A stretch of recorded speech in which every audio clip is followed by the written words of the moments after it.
وہ تینوں چیلے باری باری لاش پر پانی کے چھینٹے مارتے جاتے تھے اور ساتھ ہی بیک زبان کچھ نہ سمجھ میں آنے والے الفاظ بولتے جاتے تھے۔ شنشلا کی بھوبلا بھو۔ کوئی 2 بجے کے قریب لاش میں حرکت ہونا شروع ہوئی۔ پہلے پاؤں کا انگوٹھا کھلا، اس کے بعد ہاتھ اٹھا کر پھر لاش نے اپنی بند آنکھیں اچانک کھول دی۔ آنکھیں کھلی دیکھ کر اوگھڑ ناتھ نے اپنا عمل تیز کر دیا۔ وہ جلدی جلدی لکڑی کے ٹکڑے اپنے سامنے جلتی آگ میں جھونکنے لگا۔ وہ تیزی سے کچھ ناقابل فہم الفاظ بھی بولتا جا رہا تھا۔ شنشلا کی بھوبلا بھو۔ 1 گھنٹے تک یہ عمل اسی طرح جاری رہا۔ ٹھیک 3 بجے ماروی کی لاش اٹھ کر بیٹھ گئی۔ ان چاروں شیطان کے چیلوں نے خوفزدہ ہونے کی بجائے نعرہ مستانہ لگایا، جے کالی تیرا وار کبھی نہ جائے حالی، جلدی کر اس لاش کو حالی۔ ان شیطانوں کے چیلوں کے خیال کے مطابق ماروی کی لاش میں کالی کی روح ہلبل کر گئی تھی اور وہ ان کے عمل کے مطابق اس لاش کی صفائی کر رہی تھی۔ صفائی سے ان کی کیا مراد تھی یہ وہی سمجھتے تھے۔ کوئی آدھ گھنٹے تک وہ لاش بار بار اٹھ کر بیٹھتی رہی۔ پھر ایک وقت آیا کہ وہ آرام سے لیٹ گئی۔ اس کے منہ سے دھواں سا نکلا، گویا لاش کی صفائی کی کارروائی مکمل ہو گئی تھی۔ کالی اس لاش کو چھوڑ کر جا چکی تھی۔ یہی وقت تھا کہ اس لاش میں اپنی مرضی کی روح داخل کر دی جائے اور یہ کام 4 بجے سے پہلے ہو جانا چاہیے تھا۔ 12 بجے سے 4 بجے تک شو پوجا ٹائم ہوتا تھا۔ اس سے پہلے یا اس کے بعد یہ عمل بے اثر ہو جاتا تھا۔ اوگھڑ ناتھ ماروی کی لاش کو دیکھتے ہی طے کر چکا تھا کہ شو پوجا کے بعد اس میں کس کی روح داخل کرے گا۔ وہ تھی شانتی۔ شانتی اس کے من کی رانی تھی۔ حال ہی میں اس کا انتقال ہوا تھا۔ وہ شمشان گھاٹ کی اسی جھونپڑی میں اوگھڑ ناتھ کے ساتھ رہتی تھی۔ ایک رات اسے تیز بخار ہوا تھا، دوسرے دن وہ چل بسی تھی۔ اوگھڑ ناتھ تنہا رہ گیا تھا۔ اب وہ ایک لاش کی تلاش میں تھا۔ یہ اس کی خوش قسمتی تھی کہ لاش ایک جوان اور خوبصورت عورت کی تھی۔ جیسے ہی اسے لاش دستیاب ہوئی، اس نے شو پوجا شروع کر دی۔ بالآخر وہ لمحہ آ گیا جب اس خالی جسم میں کسی کی روح کو داخل کیا جانا تھا۔ اوگھڑ ناتھ نے بلا تاخیر روح کے ہلول کرنے کا عمل شروع کیا۔ جب یہ عمل شروع ہوا تو دور کہیں سے چیخو پکار کی آوازیں آنے لگی، جیسے بدروہیں چیخ رہی ہوں۔ پھر یہ آوازیں قریب آنے لگی۔ یوں محسوس ہونے لگا جیسے جھونپڑی کے آس پاس سینکڑوں بدروہوں نے چیخو پکار مچا رکھی ہو۔ اوگھڑ ناتھ نے اب اپنے ہاتھ میں چاقو اٹھا لیا تھا۔ پیٹرومیکس کی روشنی میں چاقو کی تیز دھار چمک رہی تھی۔ اس نے ہاتھ آگے کر کے اس چاقو کی نوک کو آگ پر رکھ دیا اور جلدی جلدی نامانوس سے لفظ بولنے لگا۔ اس کے بعد اس نے چاقو کو آگ سے ہٹایا، سیدھا کیا۔ روحوں کی چیخو پکار کی آواز بدستور آ رہی تھی۔ پھر اس نے جھونپڑی کے دروازے کی طرف دیکھتے ہوئے چاقو کو ریوالور کی طرح تانا اور بڑے پراسرار انداز میں بولا، چل آجا۔ اس کے چل آجا کہتے ہی زرد رنگ کا ایک ہیولا سا اندر داخل ہوا۔ وہ دھواں سا تھا، لیکن اس دھوئیں کی ایک شکل تھی۔ غور سے دیکھنے پر وہ ہیولا انسانی شکل کا محسوس ہوتا تھا۔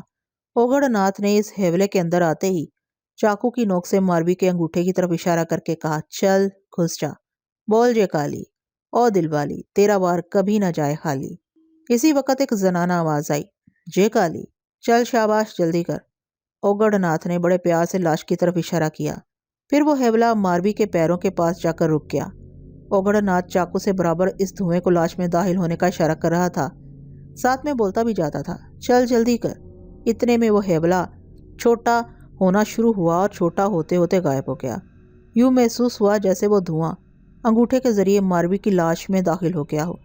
ہیولے کے اندر داخل ہوتے ہی اوگھڑ ناتھ نے وہ چاقو زور سے زمین میں گاڑ دیا اور بولا، ہاں شانتی، تو نے بسیرا کر لیا؟ ہاں کر لیا۔ ماروی کے ہونٹ ہلے، لیکن یہ ماروی کی آواز نہ تھی، کوئی اجنبی آواز تھی۔ چل پھر اٹھ کر بیٹھ جا، اوگھڑ ناتھ نے کہا۔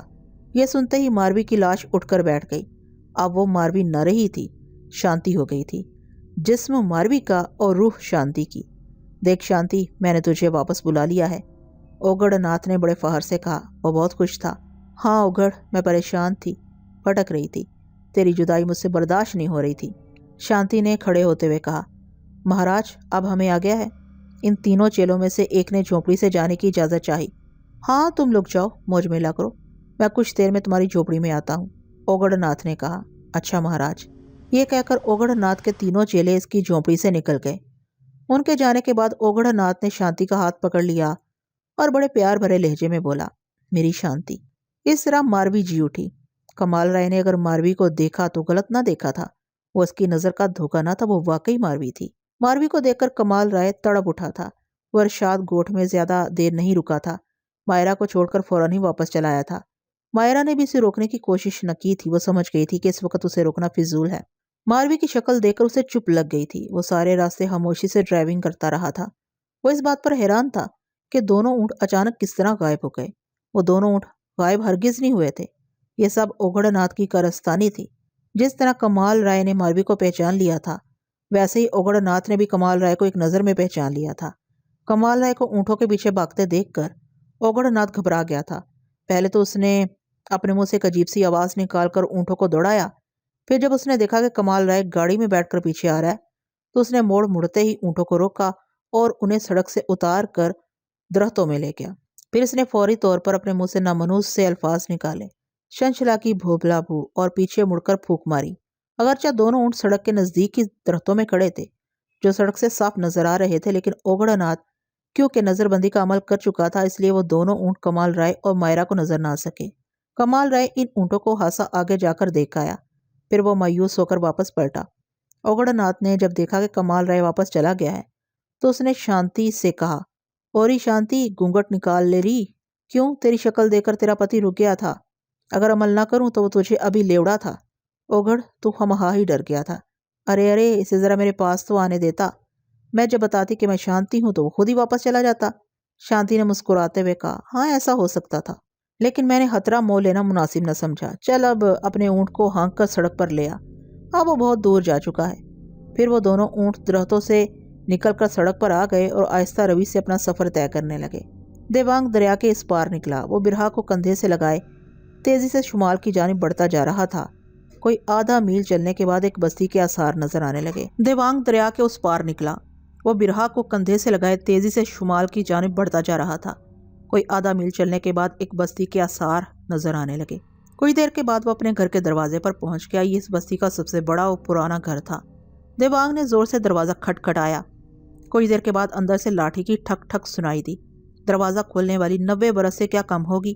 سفید ساڑی جس کی کناری گنابی تھی، تھوڑی سی کمر جھکی ہوئی، سفید بال بھویں تک سفید، ہاتھ میں لاٹھی، سانولی رکت، چہرے پر بے شمار جھریاں۔ وہ 90 برس کی ضرور تھی، لیکن دیکھنے میں جاندار بڑھیا تھی۔ دروازہ کھول کر وہ ایک طرف ہٹی۔ اس نے دیوانگ کے کندھے پر کسی بچی کو دیکھا تو بڑی حیران ہوئی۔ دیوانگ، یہ کیا اٹھا لایا تو؟ ماتا، یہ برہا ہے، پرمان کی امانت، بہت قیمتی چیز، ہمیں اسے اپنے پاس رکھنا ہے۔ دیوانگ نے گھر میں داخل ہوتے ہوئے کہا، پرمان کی امانت ہے تو پھر آپ ہی قیمتی چیز ہوئی۔ اس بڑھیا نے دروازے کو کنڈی لگاتے ہوئے کہا، ماتا تم کیا کر رہی تھی؟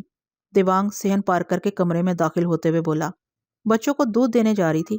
دیوانگ کی ماں بولی، اروشی کیا گھر میں نہیں ہے؟ دیوانگ کی ماں بولی، اندر ہے، وہ کہاں جائے گی؟ ماں نے بتایا، میں یہاں ہوں۔ ایک ادھیڑ عمر کی عورت فوراً ہی دروازے پر آ گئی۔ اروشی، لے سنبھال اسے، دیکھ اس کو اپنی جان سے بھی زیادہ عزیز رکھنا۔ دیوانگ نے ہدایت کی۔ تو فکر مت کر دیوانگ، میں اسے اپنے دل کا ٹکڑا سمجھ کر رکھوں گی۔ دیوانگ نے خوش ہوتے ہوئے برہا کو اس کی گود میں دے دیا۔ جب اروشی نے برہا کے چہرے پر نظر ڈالی تو وہ مبہوت سی رہ گئی۔ ہائے، اتنی سندر! وہ بے اختیار بولی۔ سندر کیوں نہ ہو، یہ پرمان کا انتخاب ہے۔ دیوانگ نے تعریفی نظروں سے برہا کو دیکھا۔ اروشی نے برہا کا منہ چوما اور بولی، ایسی پیاری بچی میں نے آج تک نہیں دیکھی۔ پھر وہ اسے اندر کمرے میں لے گئی اور اسے ہوش میں لانے کے جتن کرنے لگی۔ دیوانگ کمرے سے نکل آیا۔ اس نے باہر نکل کر دیکھا کہ پیپل کے درخت کے نیچے 10-12 مٹی کے پیالے رکھے تھے۔ ایک چھوٹی بالٹی سے دیوانگ کی ماں ان پیالوں میں دودھ ڈال رہی تھی۔ دیوانگ دروازے کی دہلیز پر بیٹھ گیا، اپنی ماں کو ایک ایک کر کے پیالوں میں دودھ ڈالتے ہوئے دیکھنے لگا۔ جب سارے پیالوں میں دودھ بھر گیا تو دیوانگ کی ماں پاربتی نے دودھ کی خالی بالٹی رسوئی میں جا کر رکھی۔ پھر وہ واپس درخت کے نیچے آئی اور اس نے اپنی لاٹھی 3 بار زور زور سے زمین پر ماری اور بڑے پیار سے بولی، آؤ بچوں، آؤ بچوں۔ کہنا تھا کہ مختلف جگہوں سے چھوٹے بڑے سانپ نکل کر لہراتے ہوئے دودھ کے پیالوں کی طرف بڑھے اور پیالوں میں منہ ڈال کر دودھ پینے لگے۔ پاربتی ان سانپوں کو بڑی محبت سے دیکھنے لگی۔ ماروی کی ایک جھلک نے کمال رائے کے دل کی دنیا تہ و بالا کر دی تھی۔ وہ ماروی کو بھولا نہیں تھا۔ اب اس کی جب یاد آتی تو آتی چلی جاتی، اس کی یاد آتی تھی تو اس کا دل دڑپاتی تھی، لیکن وہ جنون کی کیفیت جو اس کی لاش کو دیکھ کر اس پر طاری ہوئی تھی، ویسی کیفیت اب نہ رہی تھی۔ وہ آہستہ آہستہ زندگی کی طرف لوٹ رہا تھا۔ زندگی کی طرف لوٹتے لوٹتے زندگی کے ایک موڑ پر اچانک اسے اپنی زندگی دکھائی دے گئی۔ اس کا منتشر ہو جانا تو ایک فطری امر تھا۔ وہ دوسرے دن گھوڑے پر حویلی سے نکلا۔ اسے گھڑ سواری کا کوئی خاص شوق نہ تھا۔ وہ گھوڑے پر اس لیے نکلا تھا کہ شاید ماروی پھر سے کہیں دکھائی دے جائے۔ تو وہ گھوڑے پر اس کا بآسانی تعاقب کر سکے گا۔ اس مرتبہ اسے اپنی آنکھوں سے اوجھل نہ ہونے دے گا۔ ماروی سے ملاقات کی آس میں اس نے میلوں لمبا چکر کاٹا لیکن اسے کہیں دکھائی نہ دی۔ مایوس ہو کر وہ حویلی لوٹ آیا اور بغیر لباس تبدیل کیے بیڈ پر اوندھے منہ پڑ گیا۔ نفیسہ بیگم نے حسب معمول اس کے کمرے کا چکر لگایا تو کمال رائے کے کمرے میں اندھیرا پایا۔ اس نے اندر آ کر لائٹ جلائی تو کمال رائے کو بیڈ پر بے سدھ لیٹا پایا۔ اسے بیڈ پر اس طرح لیٹا دیکھ کر وہ تڑپ کر آگے بڑھی۔ کمال بیٹے کیا ہوا؟ اس نے اس کا چہرہ اپنی طرف گھماتے ہوئے کہا۔ کمال رائے کروٹ بدلتے ہوئے بولا۔ کمال رائے کی پلکیں بھیگی ہوئی تھیں۔ نفیسہ بیگم نے دیکھا تو بولی، تم رو رہے ہو؟ نہیں تو ماں۔ کمال رائے اپنی آنکھیں پوچھتے ہوئے اٹھ بیٹھا۔ اب ماں سے اپنے آنسو بھی چھپائے گا؟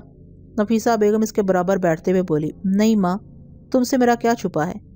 اور یہ حقیقت بھی تھی کہ کمال رائے اپنی ماں کے بہت قریب تھا۔ وہ ہر چھوٹی بڑی بات جب تک اپنی ماں سے نہ کر لیتا چین سے نہ بیٹھتا تھا۔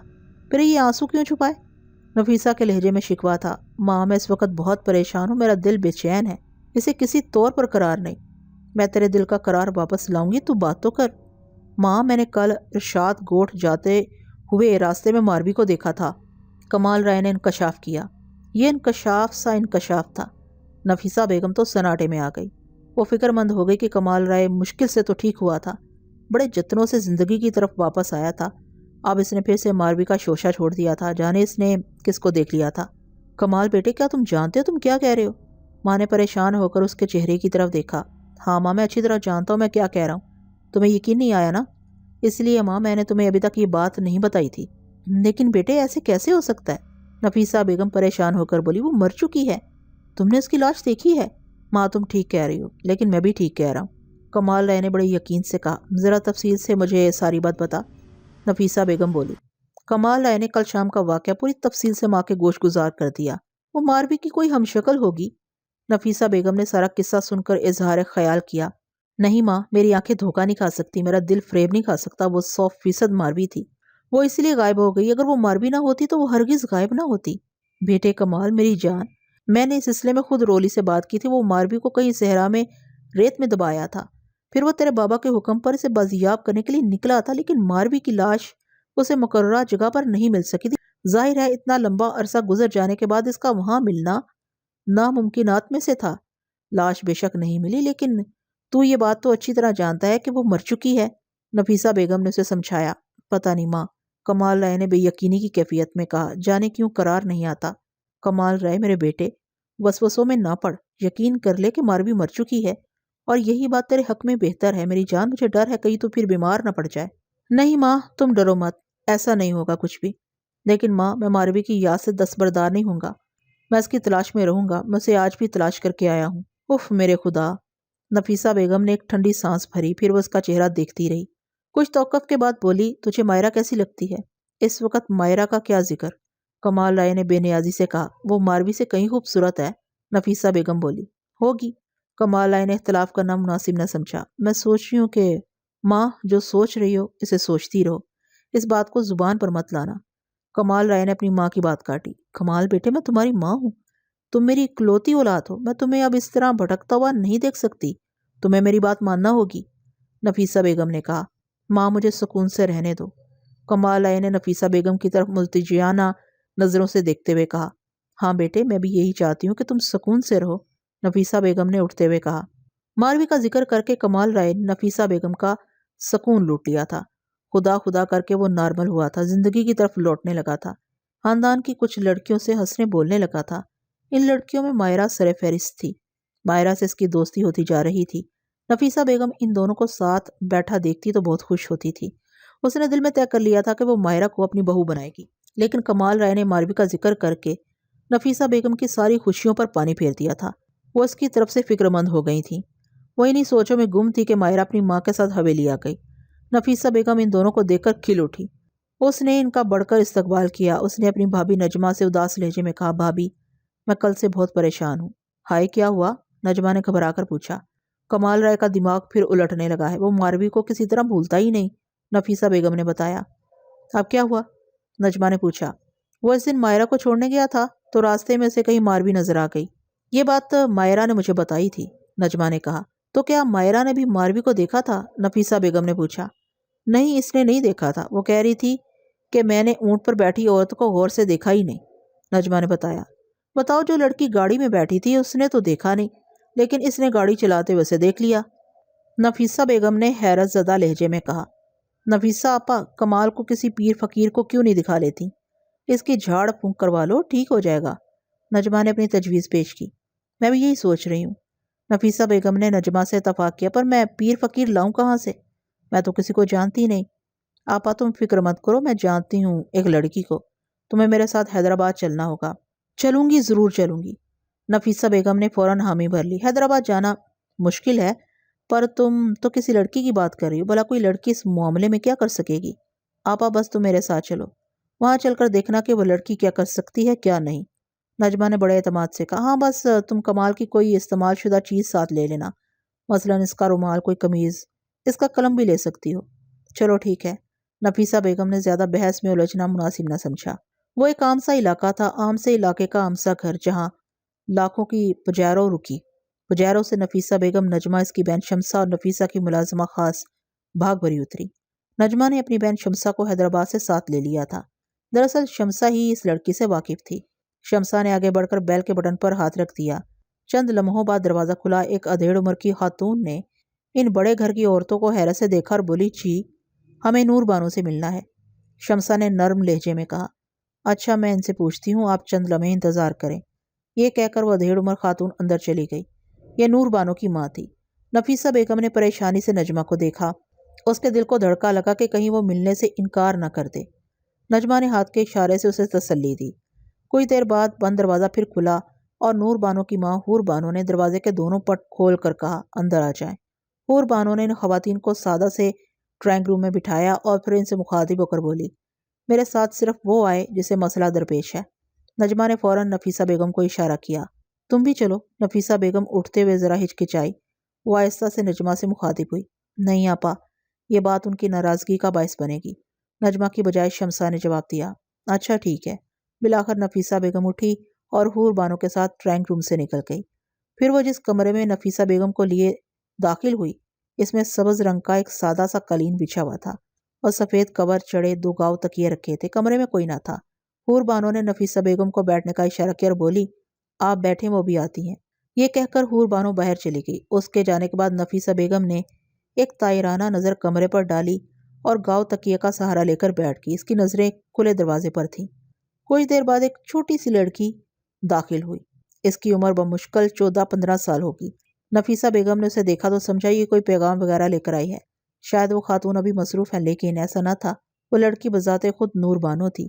وہ پورے اطمینان سے کمرے میں رکھے دوسرے گاؤ تکیے کا سہارا لے کر بیٹھ گئی۔ اس نے گہری نظر سے نفیسہ بیگم کا جائزہ لیا اور پھر مسکرا کر بولی، روشن کوٹ کی وڈیری کو آخر ہم سے کیا کام پڑ گیا؟ یہ سن کر وہ حیران رہ گئی۔ اس لڑکی کو کیسے معلوم ہو گیا کہ میں کون ہوں، کہاں سے آئی ہوں؟ تب اسے نجمہ کا کہا جملہ یاد آیا کہ وہاں چل کر دیکھنا کہ وہ لڑکی کیا کر سکتی ہے کیا نہیں۔ اس لڑکی نے پہلا جملہ بول کر ہی نفیسہ بیگم کو ورطۂ حیرت میں ڈال دیا تھا۔ آگے تو وہ نہ جانے کیا کیا انکشافات کرنے والی تھی۔ میں اپنے بیٹے کے سلسلے میں آئی تھی، نفیسہ بیگم نے فوراً جواب دیا۔ کیا ہوا آپ کے اکلوتے بیٹے کو؟ نور بانو نے نفیسہ بیگم کو گہری نظروں سے دیکھتے ہوئے کہا۔ نفیسہ بیگم اس انکشاف پر پھر حیران رہ گئی۔ اب اسے یقین ہو گیا کہ نجمہ اسے صحیح جگہ پر لے کر آئی ہے۔ اس کا مسئلہ ضرور حل ہو جائے گا۔ تب نفیسہ بیگم نے کمال رائے کے بارے میں ہر وہ بات بتا دی جو ضروری تھی۔ وہ لڑکی نور بانو بڑے تحمل اور توجہ سے نفیسہ بیگم کی بات سنتی رہی۔